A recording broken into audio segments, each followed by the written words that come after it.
Welcome to tonight's creepypasta titled My Creation by author Unpatriotic, brought to you by Toke Talk Radio. Check out the rest of their work by going to creepypasta.com/mycreation and give them a like and a share.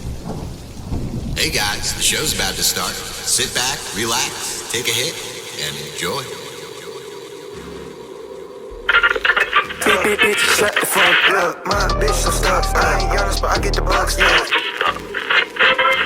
All I want right in the chest, bit dog. Pull the white walls, no flex involved. Tell me that you lost without telling me you lost. I get better, so my shit is left to Toke Talk Radio with Mountain Man and the Wizard. The Wizard. And the Wizard. And the Wizard. And the Wizard. And the Wizard.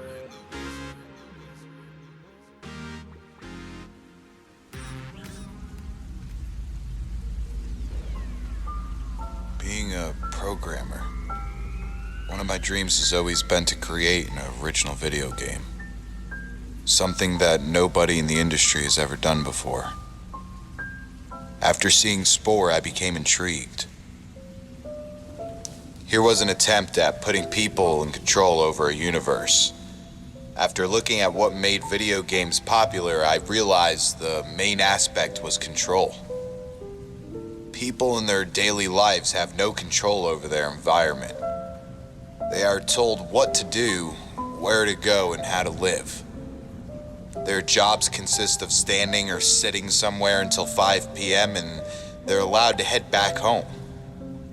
It's no mystery they're unhappy. For many people, video games are an escape to a world where they are in control, where they live exciting fake lives filled with adventure. The aspect of control is found in strategy games, the adventure and role-playing games generally. I looked at the games like The Sims and noticed what made them so popular is not just the illusion of control, but the degree of control. You have complete control over people's lives. Before The Sims, there was Sim Earth, a game in which you do not control individual people, but an entire Earth. I came to the conclusion that I had to develop a game similar to Spore, in which the player subtly guides evolution. What caused Spore to be such a failure is the lack of realistic control people had. It hardly resembled evolution. To do this, I began by generating a physics system. I know little of physics, but decided to study it and try to create a simplified version in which certain particles can interact in specific manners. When it comes down to it, physics is simply complex mathematics. I simulated energy and matter and created a simple system with a sun emitting energy circled by a planet catching said energy. I decided to create a simple basic cell from scratch that were hard-coded, so to speak, in the system I was designing. They lived off energy emitted from my sun and had a genetic code that coded for the substance produced by the cells. I guess you could call them my eukaryotes. My world within a few minutes would always fill with these cells, after which they would mutate. And after the most efficient cells in converting energy from the sun into useful substance for division would survive. It was very boring, but it worked, I guess. I decided to expand the physics system and force the cells to create waste products that were toxic and would kill them. I noticed that some cells responded to this by producing less waste. Others responded by producing something to emit the waste, yet others developed chemicals to clean up the waste products. However, I noticed something fascinating. Running the simulation for a few centuries, a few minutes in real life, created cells that made massive amounts of specific waste products on purpose. I noticed that other cells died as a result of this, to which the other cells responded by usurping the building blocks they had created from energy. The first predators were born. With the first predators, diversity in this little world rapidly increased. Some grew a response to flee when they encountered these toxins. Others grew a resistance to them. The one that grew the resistance would eventually grow to utilize these toxin products. Eventually, I noticed something interesting. The cells that escaped from the toxins grouped up with the cells that utilized the toxins. They stayed close together, and they helped each other. Eventually, these cells would attach to one another. They formed a weird symbiosis, where the cells that would normally flee would now move towards places where the toxins are, and the other cells would consume the toxins and provide the mover with some of the energy. Without going into too much detail, I became very excited and decided to let the simulation run during the morning while I went to bed. When I woke up around 11, I noticed the world I had created changed and was barely recognizable. Massive plant-like structures grew in this world, consumed by other organisms that ate these plants. However, looking back at the log, I noticed that the world hadn't changed much in the past 2 hours. I had reached another stasis point, where the simplicity of the simulation prevented more complex life from evolving. I expanded the system by breaking up energy into different types, with different wavelengths that were absorbed to different degrees by different molecules. I implemented vibrations in the air, created an improved simulation of weight, and made some more minor tweaks. This caused the simulation to run slower, of course, but it was well worth the sacrifice. I stayed around the whole day watching the simulation in excitement and playing with it, as it was incredibly addicting. Complex organisms evolved that cooperated, plants that depended on each other or attracted predators that ate the horrible-looking creatures that ate from them. I had fun and noticed that some creatures evolved warning calls. This means that if they noticed a predator, they would issue a sound, and all others of their kind would flee into holes they had dug into the earth. Others evolved mating calls. I decided to have some fun. I made a dump tool, allowing me to dump specific organisms on the earth, and wrote my name with it. I created 10 meteorites and dumped them on a piece of land to create an island, because I wanted to see whether the animals stuck on both sides would evolve in different directions. I made a smiley island with volcano eruptions. By that time, I realized I had stayed up until 5 a.m. again, as I heard the birds outside.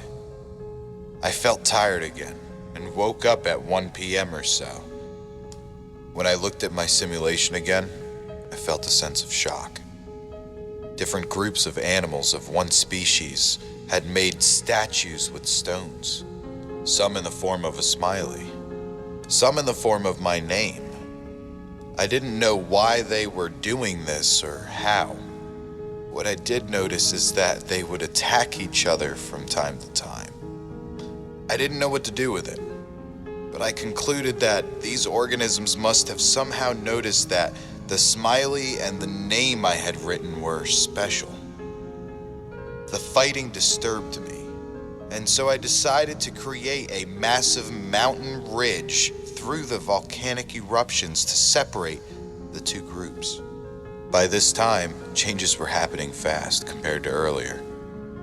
Well, I had to spend a night sleeping to see the tribes evolve in my simulation. While I was getting something to eat or take a bathroom break, I would notice the tribesmen wearing different styles of clothing or having changed their type of dwelling. The numbers were also continually increasing. At some point, I noticed the creatures began making their own symbols on the ground and no longer just copying mine. Most of the symbols seemed random and unintelligible to me, but one stood out. The organisms had created a symbol that resembled them, a small circle, with a square beneath it. Within the square, a dot could be found in the center. This was meant to symbolize the visual organs of the creature, as the creature had two visual organs, one in front of its body and one in back. In the square, other sensory and reproductive organs were symbolized. Next to the circle on top of the square could be seen something resembling a drawing of a fork. Two of these forks had been painted in opposing directions, and next to them, the smiley face could be seen. I realized something. They were not communicating towards each other. They were trying to communicate to something out there. My meddling in their landscape had somehow made them realize that something powerful was out there, capable of changing their world. I wondered whether symbols like Stonehenge and the pyramids in my own world could be signs of primitive people trying to do the same thing, begging their creator or overseer to initiate contact with them. However, one thing was uninevitable by now. These creatures realized there is something out there. I wondered long. Did I have a responsibility to initiate contact with something that isn't real? Or are these creatures real in a different way? Can something be real merely by being capable of having a concept of itself? And even if they are real, does that mean they would be better off without me initiating contact with them? Should I change my simulation to ensure them permanent happiness? And is it even possible for me to do such a thing? I didn't want to commit my existence to them, but I did want to be able to communicate with them. I decided to program a prophet, an organism that looks like them and cannot be proven by them to be different from themselves and is fully controlled by me. I let it be born into a powerful position as a son of a leader. I decided to lead by example and seek to teach these creatures English so I could communicate with them. As prophet, I instructed them that English was the language we could use to communicate with the greater one. They would have no way to be sure if it was true or not. I hadn't made up my mind yet about whether I would reveal myself or not. But I did want to be capable of understanding what they wanted to tell me. In a few generations, they all spoke English. And rapidly, signs began emerging on the grounds in English. Guides us, show your greatness, help us. And during times of disease and hunger or general misery, give us food, show us a miracle, end our suffering. I decided I couldn't maintain a world with such suffering as emerged in the simulation without intervening. Why would I accept a world with death, rape, and murder if I could make one without it? I implemented fixes that were gradual, so they couldn't be proven to be miraculous. Murder and rape would, over the years, become rarer, and so would death of younger age. I figured that they would not notice if the change happened over generations, but they did. Thank you. All blessings be upon the greatness. We love you. And most heartbreaking, come back to us. Tears ran over my face. There's something there. And it knows I'm here. Able to contact them, but unwilling to do so out of fear of what I've created. But I felt I had a responsibility. And so I loaded up the character I had created again. and went to their king, asking to talk to all of their wisest men. But by this time, I was not believed. You are number 1341, claiming to be an avatar of the greatest one. If you are him, I pray for your forgiveness, but please show us a sign before demanding me to gather all our wisest men. And so I hesitated, but responded. Tomorrow there shall be 2 more meteors, falling on a deserted island in the sea before you, on the same day. And when they do, doubt no more, and realize that I have come back to repair the broken world that I created. And so I exited my avatar, and progressed the simulation until the next day was reached, and threw 2 meteors on the deserted island before the mainland, where thousands had gathered to watch whether a sign would be given. Upon the descent of the meteor, celebrations were held. All the sentient organisms gathered around the small house where I had exited my avatar and lay flat on the ground, in apparent worship of the man who was last seen there and afraid of coming close. I don't know who was more afraid by now, me or them. I loaded into my avatar again and exited the house. The creatures continued to lay flat on the ground in utter silence, as if they felt unworthy of speaking. Let your wisest men stand up, I told them. And up stood one of these bizarre-looking creatures. Thank you for coming back. Please tell us, do you have any requests on us? I hesitated before saying, "There's nothing you can do for me, but to be good to one another and to contact me with your wishes and fears."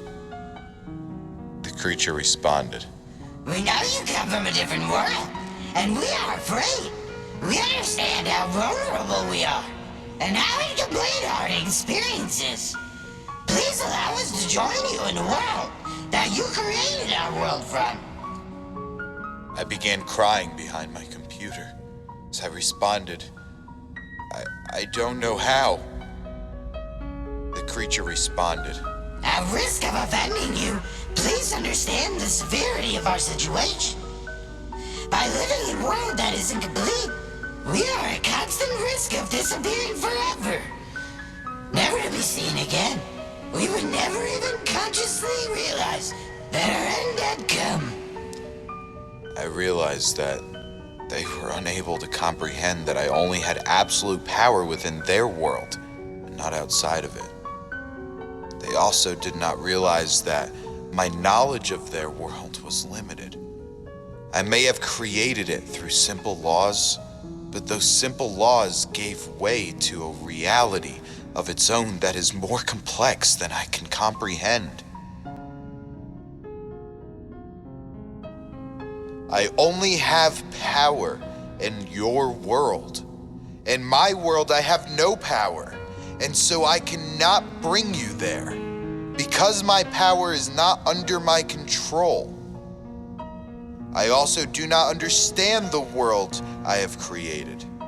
I do not know what is best for you, only you do, and you have to inform me what you want.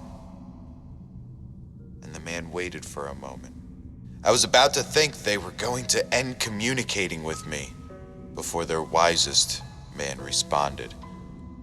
You have created a world that is incomplete with creatures that cannot escape it, and you have no power to save them. They are completely unfree, and they have no power. We are completely at your mercy, and so we ask you from the deepest of our heart, end us. By now I was crying, as I was confused and asked to do the impossible. My own child was asking me to kill it. This is when I noticed the lights in my room flickering before my computer suddenly shut down. I screamed. Upon trying to turn my computer on again, I noticed it wasn't working.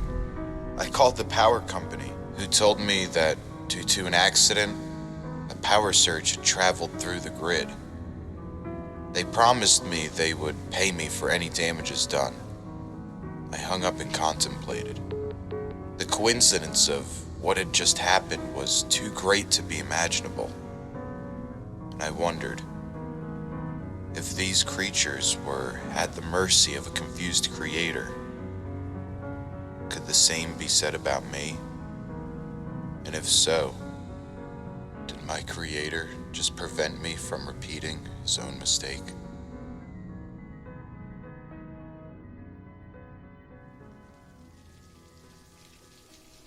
Hey y'all, hope you enjoyed My Creation by Unpatriotic, brought to you by Toke Talk Radio. For other creepypasta stories, please go check out Spotify and Anchor.fm and all other platforms.